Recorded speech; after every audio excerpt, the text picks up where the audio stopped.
ये इसके अंदर मैंने जर्नी रिप्रेजेंट की है उसमें मैंने अपने गांव से लेकर शहर तक का सफ़र किया है कि कैसे मैं यहाँ से वहाँ गई और फिर मेरी मतलब मैं जो प्रॉब्लम थी वो मैंने इसके अंदर मैंने एक बहुत छोटी छोटी चीज़ें मुझे कैसे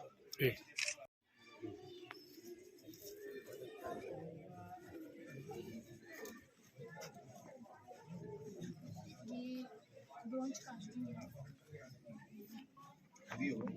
हाँ ये हेवी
बताती होगी कांटे मंजू को नाम देते हैं मेरे भी तो हवे वो मेरे को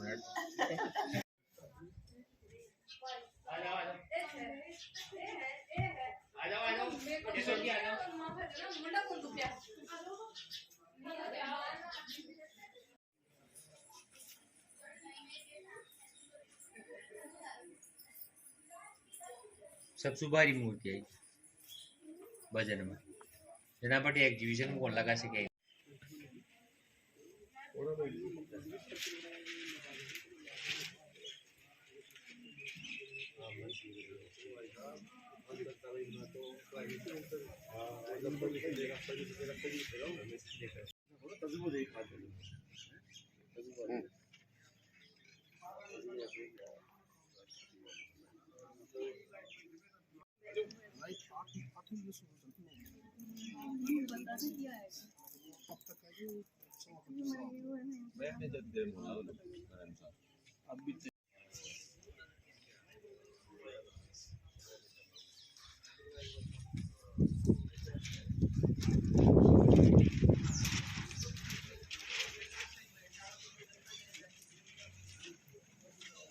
चाहूँगी कि यहाँ पे एग्जीबिशन जो मैंने लगाई है उसका पहले तो मैं बताती हूँ मेरा मकसद ये था कि यहाँ के गांव के जो बच्चे हैं और जो बच्चियाँ हैं जो जिनके अंदर आर्ट है पर वो निकल नहीं पा रही है तो मैं चाहूँगी कि वो देखें उनसे कुछ सीखें और जिन लोगों की ये सोच है कि साइंस बायो मैथ ये सब ही मतलब इम्पोर्टेंट होती है या फिर जॉब लगना यही बहुत आगे तक बढ़ा पाते हैं जॉब के बिना कुछ नहीं होता तो मैं उनको बताना चाहती हूँ कि नहीं जॉब के बिना भी अपन कुछ कर सकते हैं अपनी एक अलग पहचान बना सकते हैं और अपनी कला के क्षेत्र में जैसे मैंने किया है वैसे बहुत सारी लड़कियां मेरे को लगता है कि यहाँ गाँवों में है जो निकल नहीं पा रही है तो वो भी अपनी मुझसे या फिर जो भी यहाँ पे गेस्ट आएंगे उनसे कुछ सीखेंगे और फिर आगे बढ़ने की कोशिश करेंगे। का एग्जीबिशन गांव में इसलिए किया है कि गांव में बहुत सी बच्चियां शिक्षा से वंचित हो जाती हैं, और जबकि उनके अंदर बहुत सी खूबियां होती हैं लेकिन वो उभर के बाहर नहीं आ पाती हैं। इसलिए मैं इसको इस प्रदर्शनी को इस गांव में लगाने की इसको भी प्रेरणा दी, और फिर इसने मेरा सहयोग किया। बोले ठीक है पापा, मैं गांव में लगाऊंगी, क्योंकि आप भी गांव से निकली हुई आज इस हासिल तक पहुंची हो, इस मुकाम तक। तो अपन गांव से अपनी जड़ होती है, जड़ जहाँ से और जड़ उखड़ जाती है तो फिर पड़े पेड़ की अस्तित्व खत्म हो जाता है। इसलिए मैं मेरी जड़ को खत्म नहीं करना चाहता। मैं गांव को आगे बढ़ा करके और गांव की बच्चियों को मोटिवेशन करके और मेरे गांव का नाम और आगे तक चले। और नहीं तो मेरे को जालिम सिंह जी ने भी बोला था कि बोले बेटे भवानी निकेतन में मैं इनका एग्जीबिशन लगवा देता हूँ, पूरा खर्चा मैं कर दे दूँगा। तो इस बच्ची ने भी फिर यही कहा, बोले नहीं एक बार तो मैं गांव में करूँगी, फिर दोबारा आप जहाँ लगवाओगे मैं वहीं एग्जीबिशन लगाने के लिए तैयार हूँ। और जेके में भी वीके सिंह जी ने भी ऑफ़र दिया, बोले जितना खर्चा आएगा मैं वहन करूँगा बेटे, यहाँ जेके में लगाओ। और ये कई प्रदर्शनियाँ लगा चुकी, लेकिन गांव वाले वहाँ तक पहुँच ही नहीं पाते हैं। वो जानते ही नहीं है बेटी पढ़ क्या रही है, कर क्या रही है। अखबार में आ जाती है, बोले आजकल ऐसे है, कोई भी न्यूज़ दे देता है, कोई पैसे से दे देता है, या कोई ऐसे फैकोलॉजी हो जाती है, लेकिन ओरिजिनलिटी तो गांव से ही प्राप्त होती है। इसलिए मैं यही कहना चाहता हूँ। जो पधारे हैं ये आपकी कला का परिणाम है, इसलिए आपसे भी निवेदन है करके आप भी मंच में शरीक होने का कष्ट करें। और गणेश जी के विराजमान है और उनकी सुंदर मूर्तियां देख करके मैं तो ऐसे सोच रहा था कि हुबहू एकदम आप ही देख रहे हैं कि जितनी प्रशंसा की जाए इस कलाकार की उतनी कम है। एक बार मैं निवेदन करना चाहूंगा गौरव मूर्तिकार मंजू शेखावत के लिए आप लोग तालियां बजा के सम्मान करें, क्योंकि कलाकार का सम्मान होना चीफ पीसीसी उनके स्वागत सम्मान के लिए पधारने का कष्ट करें। ये राजस्थान की पगड़ी और कहते हैं स्वागत और सम्मान में मानी जाती है इस दुनिया में सबसे तगड़ी, तो वही बहुत ही तगड़ा, बहुत ही भव्य, बहुत ही सुंदर सम्मान राजस्थान की पगड़ी पहना करके। मुझे आज बहुत खुशी है कि मैं एक ऐसे कार्यक्रम का हिस्सा बना हूं जिसकी आने वाले समय में बहुत बड़ी भव्यता होने जाएगी। मैं जब से ये मंजू शेखावत द्वारा बनाई गई पेंटिंग्स और स्कल्पचर्स देख रहा था तो मन में एक विचार आ रहा था बार बार। मेरे परम सम्मानीय दादो साहब पद्मश्री आदरणीय कृपाल सिंह जी जो एक बहुत बड़े आर्टिस्ट थे, जिनको पद्मश्री मिला, गुरु शिरोमणि मिला, और उन्हें पूरे जीवन इस बात की मलाल रही कि कला के क्षेत्र में पूरे विश्व में उनका नाम हुआ, लेकिन उनके खुद के परिवार से कोई व्यक्ति आगे इस कला में आगे नहीं आया। लेकिन आज इस कार्यक्रम में आने के बाद और मंजू शेखावत की ये कलाएं देखने के बाद मुझे पूर्ण रूप से संतुष्टि है कि हमारे परिवार की एक बच्ची आज उनके पद चिन्हों पर चल रही है। और उन्हीं की तरह मैं परमपिता परमेश्वर से कामना करूंगा कि आने वाले समय में मंजू का भी नाम पूरे देश में विदेश में हो, और जो भी संभावित पुरस्कार इनको मिलने चाहिए, जो उपाधियां इनको मिलनी चाहिए, मैं ईश्वर से और बुजुर्गों के आशीर्वाद से कामना करता हूं कि ये उस पथ पर आगे चलेंगी और इनको तमाम चीजें प्राप्त होंगी। मेरे से पूर्व वक्ताओं ने इनकी कला के बारे में बताया, किस प्रकार संघर्ष रहा वो बताया, काफी सराहनीय। जैसे सरवण सिंह साहब ने कहा कि समाज में अगर और भी कोई बालक बालिका ऐसा हो जो प्रतिभावान हो तो निसंकोच वो संपर्क करे। यहाँ जितने लोग विराजमान हैं सब सक्षम हैं, हमारे समाज की तमाम संस्थाएं सक्षम हैं, निश्चित रूप से उनकी मदद की जाएगी। और मैं आज गर्व के साथ ये कह रहा हूं कि भविष्य में कुछ दिनों में, कल परसों में मंजू की शादी है। मैं पहले तो आपको आपके आगामी वैवाहिक जीवन की शुभकामनाएं देता हूं। परमपिता परमेश्वर आपको खुश रखे सदा। और जब आप वैवाहिक कार्यक्रमों से फ्री हो जाएं, तब आप मुझसे एक बार संपर्क करें। मैं आपको विश्वास दिलाता हूं कि आपकी इस कला को प्रोत्साहन करने के लिए जो भी सहयोग जिस भी प्लेटफॉर्म पर मेरे लायक संभव होगा, मैं तत्पर आपके साथ हमेशा खड़ा रहूंगा और आपको कभी भी किसी भी चीज की कमी नहीं आने दी जाएगी। आजीवन आप इस कला में आगे से आगे निपुण होते जाएं और हमारे लायक जो भी सहयोग होगा तन मन धन से हम आपके साथ रहेंगे। इसी आशाओं के साथ आप लोगों ने यहां बुलाया, इतना सम्मान दिया, इतना प्यार दिया, जिसके लिए बहुत बहुत आभार, बहुत बहुत धन्यवाद। जय हिंद। आगे बढ़ने में असफल रहता है, इसलिए इनको व्यावसायिक रूप दिया जाए। अगर इनको व्यावसायिक रूप दिया जाएगा तो राजस्थान में नहीं, हिंदुस्तान में आपकी कला की प्रशंसा होगी, आपकी कला की सराहना करेंगे। और वैसे बहुत सी ऐसी और भी अन्य क्षेत्र में प्रतिभाएं हैं हमारे यहाँ, लेकिन वो छुपी हुई हैं। तो मेरा तो आप सभी से यही है, जितनी भी जो प्रतिभाएं हैं उनको उजागर करें, उनको सामने लाएं, उनका सम्मान करें। इसका वास्तविक कर्म जिस वाणी की अभिव्यक्ति के माध्यम से हम सुर और स्वर दोनों को अभिव्यक्ति द्वारा प्रस्तुत करते हैं, इसका सांसारिक अर्थ तो हमें मालूम है, लेकिन आध्यात्मिक परिचय क्या?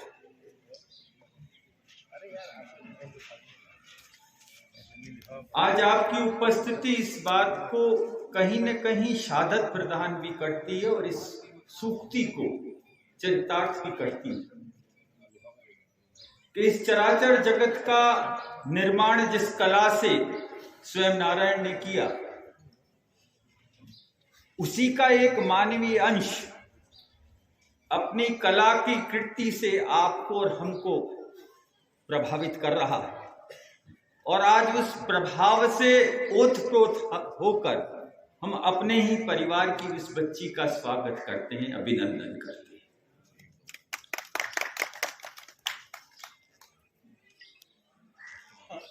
इस सृष्टि को भी एक आकार देने वाले को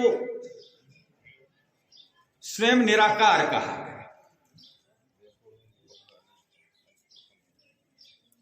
मन की भावना, जिंदगी में जो कुछ भी अपने सामने हो रहा है उसको अनुभव करना, उसको मनन करना और फिर अपने हाथों द्वारा उसको स्वरूप प्रदान करना, ये निराकार से आकार का परिवर्तित जीवन है। और इस शैली में पारंगतता प्राप्त करना ये किसी सामान्य व्यक्तित्व के बस की बात नहीं। आज उस गरिमा युक्त मर्यादित शैली को प्राप्त कर जिस मुकाम पर ये बच्ची पहुंची, आज हम सबको इस बात का गर्व है कि इस भारत की धरा पर उसकी संस्कृति का उपादान करने के लिए इसने अपने जीवन का प्रारंभिक समय कला की कृति को प्रस्तुत करने में लगाया है। और हमें इस बात का फक्र है कि ये हमारी परिवार की बेटी है। इस भारतीय संस्कृति के जननी के स्वरूप में एक शेखावाटी की इस बेटी ने अपने संस्कार को संपूर्ण रूप से प्रतिपादित करने का जो सत्कर्म किया है, मैं चाहता हूं कि अपने हाथों द्वारा इस संस्कारित जीव को आप करतल ध्वनि से इसका स्वागत करें और उसका अभिनंदन करें।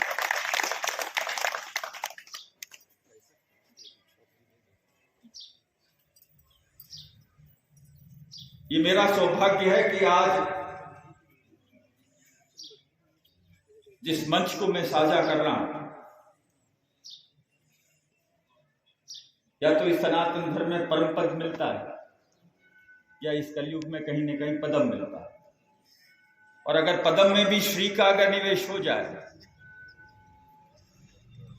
तो वैसे तो हुक्म आप जिस समाज में आपका अवतीर्ण हुआ है उसको परम पद तो नारायण से मिला, भारतीय सामाजिक व्यवस्था में जिस पद पर आप हैं उस पर कोई भौतिक अलंकरण सुशोभित नहीं हो सकता, लेकिन आपने अपने जीवन की कला में एक अन्नदाता के स्वरूप में अपने परिश्रम को प्रकट किया है। उसका प्रकटीकरण का ये परिवर्तित जो स्वरूप है, उस पराक्रम को हम नमस्कार करते हैं। और आपके अन्नदाता के स्वरूप में इस धरा पर जब आप जैविक ज्ञान के विज्ञान से अन्न का उत्कृष्ट परिपादन करते हैं, वैसे लगता है कि इस कलयुग में कहीं न कहीं सृष्टि के निर्माण में नारायण से इतनी ज्यादा परिवर्तित हुई कि सनातन धर्म के अनुयायी जिसके मुख से वेद आना चाहिए, आज वो धरा से वेद उत्पन्न करवाकर इस जनता के उदरपूर्ति का संसाधन पवित्र कीर्ति के स्वरूप में प्रस्तुत कर रहा है। मैं आपका भी स्वागत करता हूं, अभिनंदन। लेकिन उसके पहले भवानी सिंह जी का करने का कर्म ज्यादा, मुझसे आपकी उम्र बड़ी, इसलिए आप मेरे बड़े भ्राता, और जिसकी कर्मस्थली पर मैं खड़ा हूं वो मेरे बड़े भ्राता। मैं ईश्वर से यही प्रार्थना करता हूं, कुछ समय से वो अस्वस्थ चल रहे, साइंस, बायो, मैथ या फिर जॉब करो, ये सब चीजें को लेके एक थिंकिंग बैठी हुई है। जिनकी जॉब लगी हुई है वो लोग सोचते हैं कि जॉब के अलावा कुछ नहीं होता। तो मैं ये दिखाने के लिए कोशिश कर रही थी कि हाँ, जॉब के अलावा भी कुछ चीजें ऐसी होती है जो अपन को एक नया मुकाम हासिल करने के लिए प्रेरित करती है, या फिर कुछ अलग पहचान बनाने के लिए। तो मेरा यही मकसद था कि बच्चे भी या बड़े बुजुर्ग भी ये समझे कि एक जॉब के पीछे ना भागे, अपन अलग से अपनी एक अलग से पहचान बनाएं और एक अलग से कुछ करने की कोशिश करें। जैसे मैंने थोड़ी कोशिश की है, हाँ, मैं ये नहीं कहूँगी कि मैंने बहुत कोशिश की है, मेरा बहुत अभी तक करियर बाकी रहा है, बहुत कुछ करना है, पर मैंने थोड़ी सी कोशिश की है। और आप लोगों का बहुत आशीर्वाद रहा आपका, जो मैं यहाँ तक पहुँची और आप लोगों के साथ। और मैं चाहती हूँ कि आगे भी ऐसे ही आशीर्वाद बनाए रखे ताकि मैं आगे बढ़ पाऊँ। धन्यवाद।